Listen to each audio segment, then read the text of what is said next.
world that you live in is something that was handed down to that person too. So if you want to know yourself and know what you should do, you have to know your history. And I think folks hear me say this a lot, but I really believe that struggle and resistance is a family heirloom that I have to carry. For each of us in this room, that rage, that anger, that struggle, that discipline, it's because one person a long time ago survived and passed that on to you.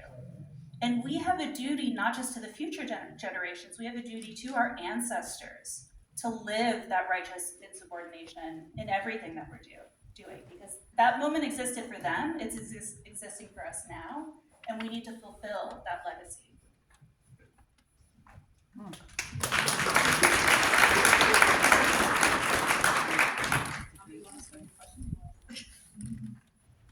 Okay. I want to be. Let's start with questions because we have quite a few from the audience. Thank you, everyone. So I think this one builds actually on a lot of what you've all raised here towards the end, which is to build a stronger infrastructure in terms of creating a more cohesive community. How can organizations come together instead of working in separate or competitive ways? I have the answer. So, after the elections, we had this same question. Us, we're families, AAPI, the Alliance, like, what are we gonna do? Like, the tides have turned. And a few weeks after the election, we launched what we call the Million Voter Project.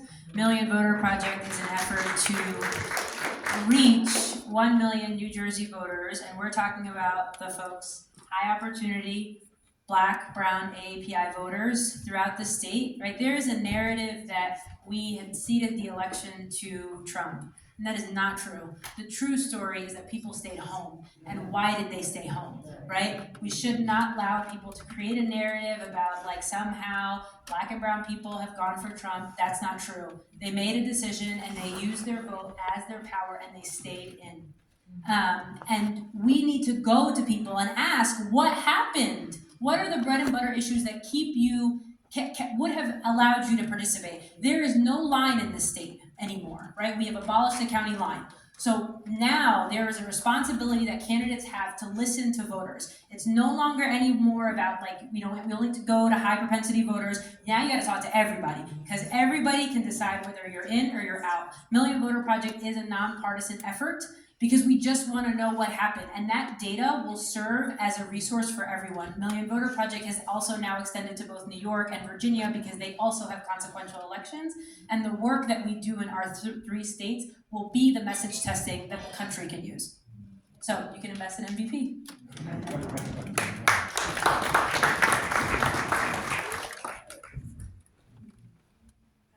next question is, what is the best way to protect immigrants? If it is the Immigrant Trust Act, what is the pressure point we all can push to get this passed?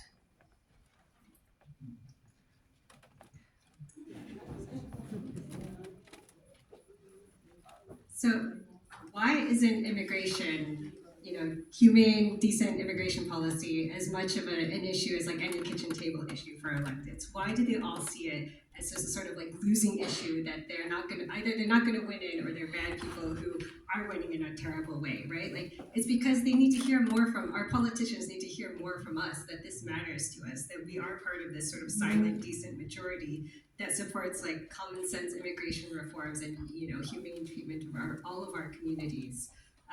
Look, like the Alien Enemies Act that I talked about earlier was last used in World War II to incarcerate 120,000 Japanese Americans, 2/3 of whom were citizens. And that started, by the way, with the government rounding up community leaders, right? Temple priests, people in language schools, and sort of seeing what the reaction was. And and these municipalities and states, local jurisdictions, they just went along with it. And I think we're in a very similarly scary place now where we see students, being detained after exercising their rights to free speech. I think just our electeds just need to hear, not from me and Amy and Nydia again and again and again, although we'll keep trying, but they need to hear from all of you, right? You need to call your state electeds and please do ask them to pass the Immigrant Trust Act, but you also need to call your federal electeds. Just like put it on your calendar, do it once a week or something, and let them know that you don't support the Trump deportation agenda. You want to see our Congress standing up for us. Thank you. If I could, I think, I just want to lean into this framing of the question, why is it that immigrants need so much protection? We're not frail or breakable. If anything, immigrant communities are some of the most resilient that you can find. But I think we need to name the problem. We need protections because our existing leaders are apathetic.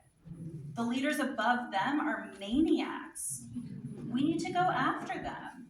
And it's not about what piece of legislation will shield, it's why do we need shields in the first place? When we talk about taxing corporations, sure, people talk about Amazon, they talk about Walmart, they talk about Tesla.